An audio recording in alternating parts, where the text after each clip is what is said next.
The arrival. The Solarian Alliance had been at war with the Vex Collective for 17 standard cycles. What began as a territorial dispute over mining rights in the Cygnus Arm had escalated into a full-scale interstellar conflict that threatened the very existence of the Alliance's 8-member species.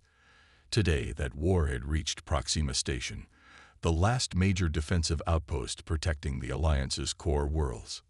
Admiral Thora Reeves stood on the command deck of the Dawnbreaker, the Alliance's flagship, her forearms clenched tightly as she watched the battle unfold on the massive holographic display. Her crystalline skin reflected the harsh red emergency lighting, giving her a crimson glow that matched her mounting desperation.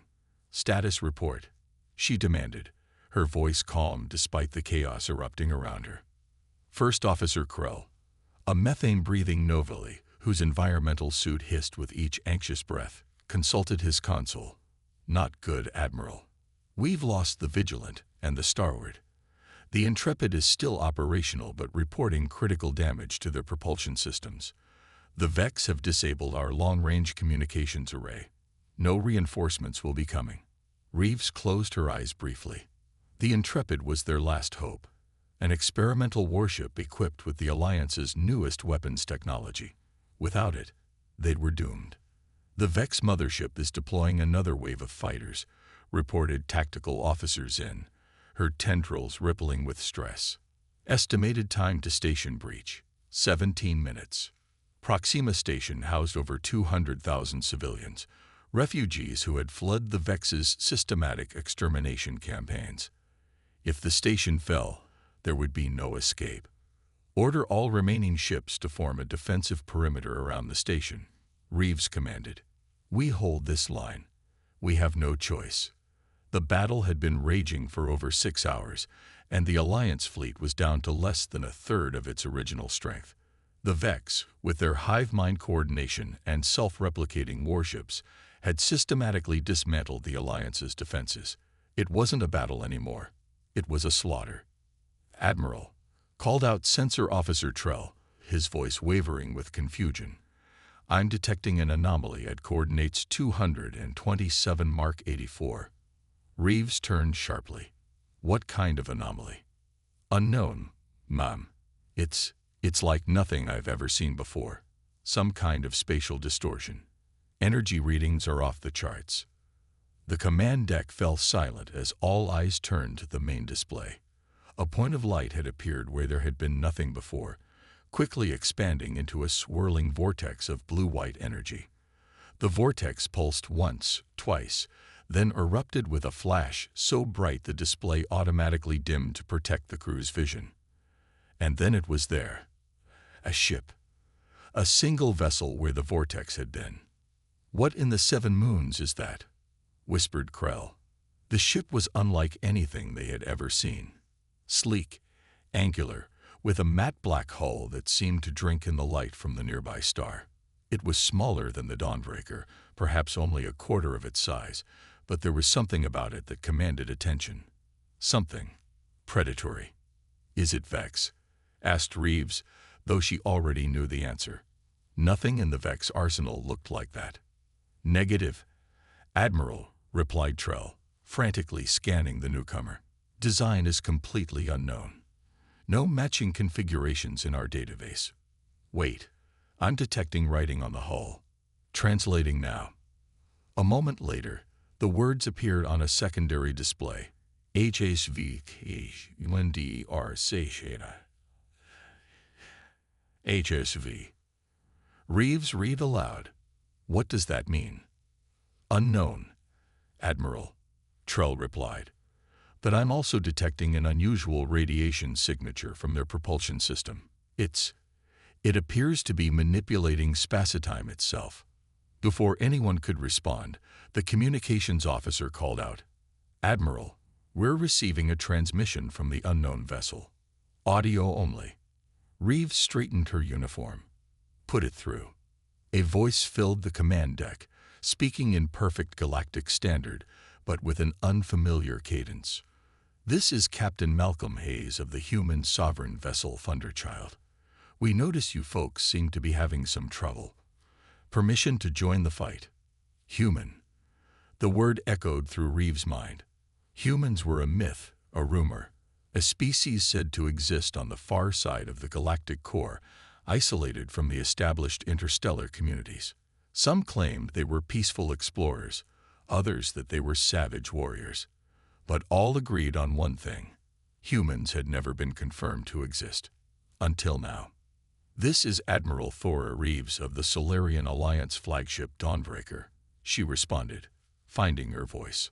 "Unidentified vessel, state your intentions clearly. This is a war zone." A chuckle came through the speakers. "With respect, Admiral, I can see that. My intentions are simple. Those ugly hive ships are shooting at you, and you're losing. We'd like to help even the odds." Before Reeves could respond, Tactical Officer Zinn called out, "Admiral, the Vex have noticed the new arrival. 3 destroyer-class vessels are breaking formation to intercept." "Captain Hayes," Reeves said quickly, "I appreciate your offer, but you should withdraw immediately. The Vex Collective has targeted your vessel, and—" "Let them come," Hayes interrupted, his voice now hard as steel. "Just keep watching, Admiral. You might learn something." The command deck fell silent again as all eyes turned to the tactical display. The 3 Vex destroyers, each one a nightmarish amalgamation of organic and mechanical components, had adjusted course to intercept the Thunderchild. Their weapons, terrible beams of corrosive energy that could eat through Alliance shields in seconds, were powering up. "They're targeting the human ship," reported Zinn, almost breathless. "Firing in 3, 2, 1. The Vex destroyers fired in perfect unison, their beams converging on the Thunderchild's position. There was a collective intake of breath on the Dawnbreaker's command deck as they waited for the inevitable destruction of the human vessel. It never came. Where the Thunderchild had been, there was now only empty space.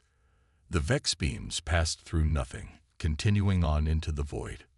"Where did they go?" demanded Reeves. "Unknown, Admiral," replied Trell, frantically scanning. "They just vanished. Wait, new contact. Directly behind the Vex formation." The Thunderchild had somehow appeared behind its attackers, moving with impossible speed and precision. Before the Vex ships could react, the human vessel fired. Not beams, not missiles, but something else entirely. 3 pulses of what looked like distorted space, like heat shimmer on a summer day, shot from the human ship and struck the Vex destroyers. For a moment, nothing seemed to happen. Then, one by one, the destroyers simply came apart. Not exploding, not burning, but disintegrating as though they were being unmade at the atomic level.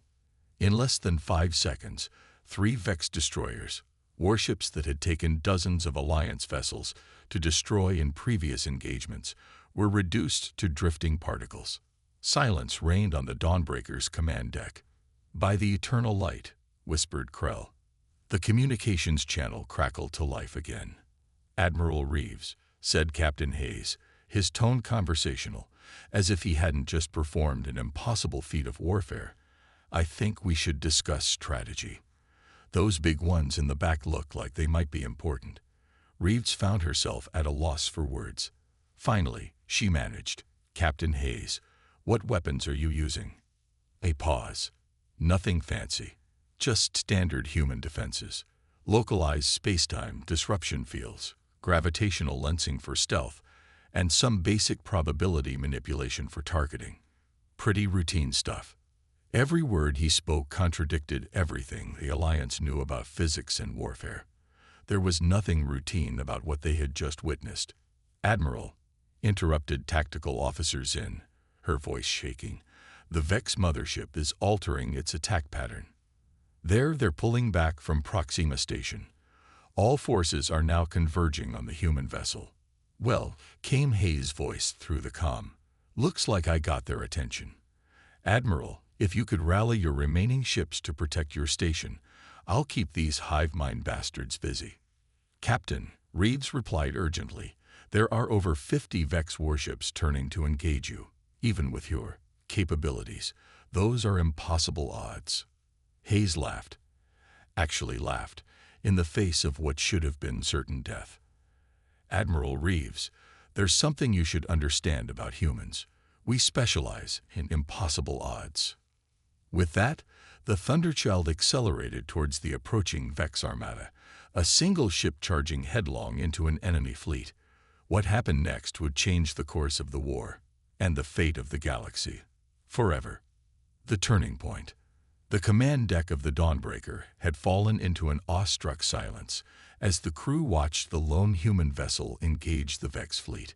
Captain Hayes' ship moved like nothing they had ever seen, appearing and disappearing across the battlefield, striking with those strange weapons that seemed to bend reality itself, then vanishing before the Vex could retaliate.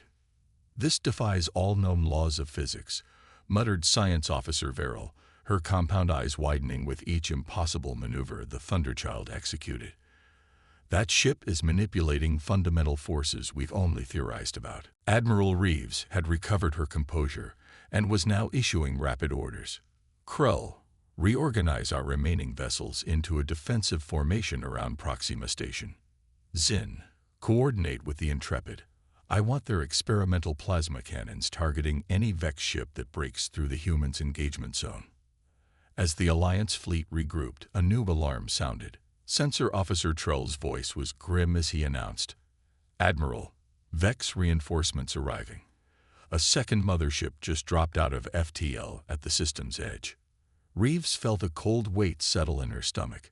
One Vex mothership had been devastating enough. Two would be insurmountable. Even with the human ship's inexplicable capabilities, the sheer numbers would eventually overwhelm them all. The communications channel crackled to life again. "Admiral Reeves, I'm reading that second mothership. Looks like the party's getting interesting." Hayes sounded almost cheerful, despite the dire circumstances. "Captain Hayes," Reeves responded, trying to keep the desperation from her voice. "We appreciate your intervention, but this situation has become untenable. The second Vex mothership carries enough firepower to obliterate this entire system." Hayes replied, sounding thoughtful rather than concerned. "In that case, I suppose it's time to even the odds a bit more. You might want to adjust your sensors. Things are about to get crowded." Before Reeves could ask what he meant, Trull called out, "Admiral, multiple spatial anomalies forming. Same signature as when the human ship arrived." The main display showed it clearly. Dozens, then hundreds of swirling vortices opening throughout the battlefield, each pulsing with that same blue-white energy. From each vortex emerged a vessel, some large, some small, but all bearing that same predatory, angular design. All human. The communications officer's console lit up like a festival display. "Admiral, we're receiving identification broadcasts from all the new arrivals. They're identifying themselves as the Human Expeditionary Fleet, 7th Battle Group." A new voice joined the channel, female, authoritative, with the same unfamiliar cadence as Hayes. "This is Admiral Helena Zhao of the HSV Invictus. Captain Hayes, status report." "Just keeping the locals entertained until you arrived, Admiral," Hayes replied. "Solarian Alliance forces engaged with Vex Collective. The Alliance is on defense, protecting a civilian station. Standard Vex tactics, overwhelmed with numbers, no regard for casualties." "Understood." Admiral Zhao's voice was cool and professional. "All vessels, implement Maneuver Theta 6. Priority targets are the motherships. Captain Hayes, please introduce us to your new friends." A moment later, Hayes' voice returned to the Dawnbreaker's comm. "Admiral Reeves, Admiral Zhao sends her compliments and would like to coordinate our response. The Human Expeditionary Fleet specializes in dealing with threats like your Vex Collective." Reeves stared at the tactical display in disbelief. Over 300 human vessels had appeared, arranging themselves into a formation that somehow seemed both chaotic and precisely calculated. Already they were engaging the Vex ships, using those same reality-bending weapons that the Thunderchild had demonstrated. "Captain Hayes," she said finally, "please extend my gratitude to Admiral Zhao. The Solarian Alliance welcomes human assistance. What do you need from us? Just keep your station safe, Hayes replied. We've got a particular approach for hive mind opponents like these. It tends to be decisive. As he spoke, the human fleet began to move in perfect coordination.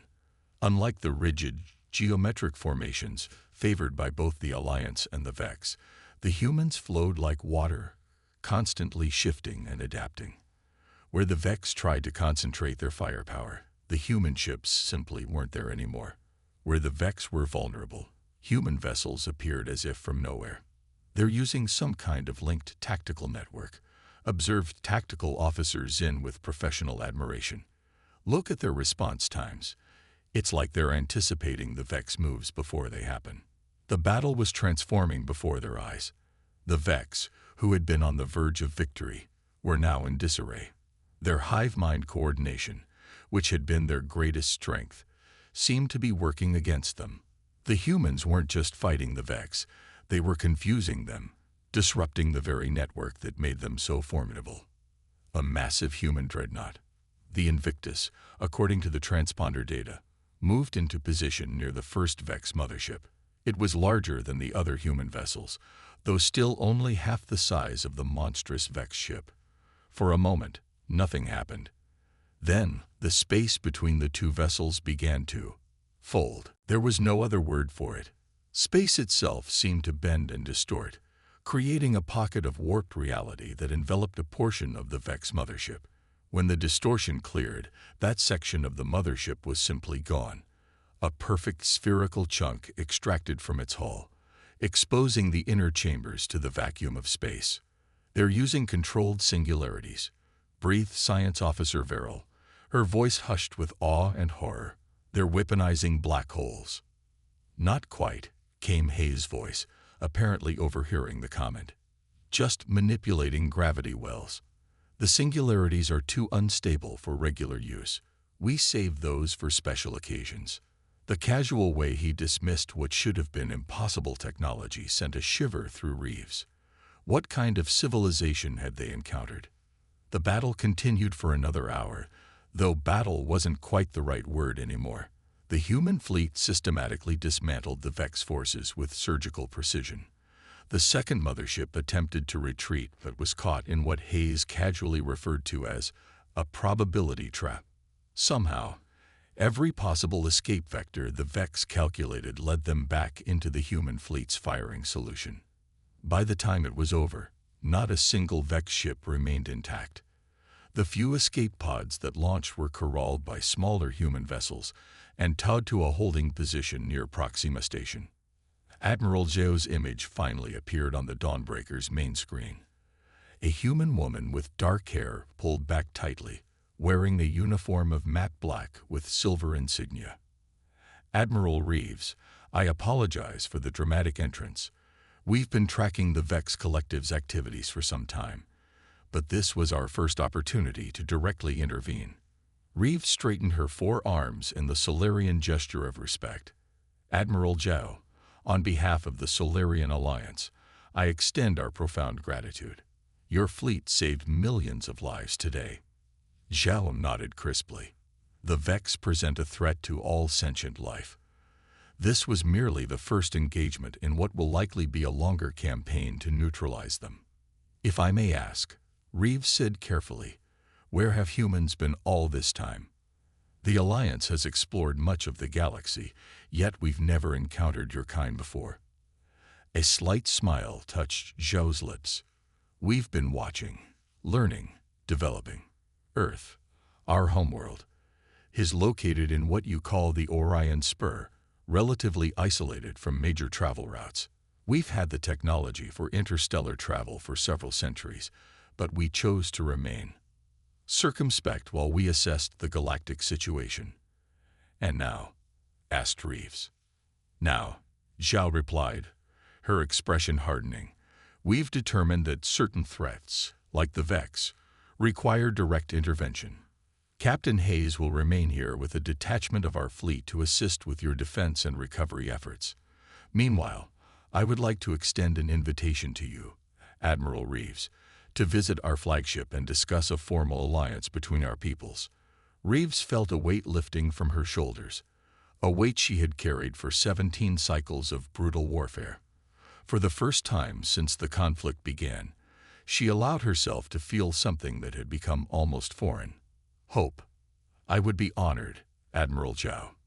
As arrangements were made for the diplomatic meeting, First Officer Krell approached Reeves on the command deck. "Admiral," he said quietly, "do you think we can trust them? These humans, their technology, their capabilities, they're unlike anything we've ever seen." Reeves watched the human vessels on the display, now calmly patrolling the space around Proxima Station, protecting the very civilians who had been moments from annihilation just hours before. "I believe we can, Krell," she replied. "And more importantly, I believe we must. The galaxy just changed forever. And I, for one, am grateful for it." Across the stars, news began to spread of the impossible victory at Proxima Station, of the human fleet that appeared from nowhere and defeated the invincible Vex, of weapons that bent reality and ships that danced through space as if the laws of physics were merely suggestions. Humanity had arrived on the galactic stage, and nothing would ever be the same again.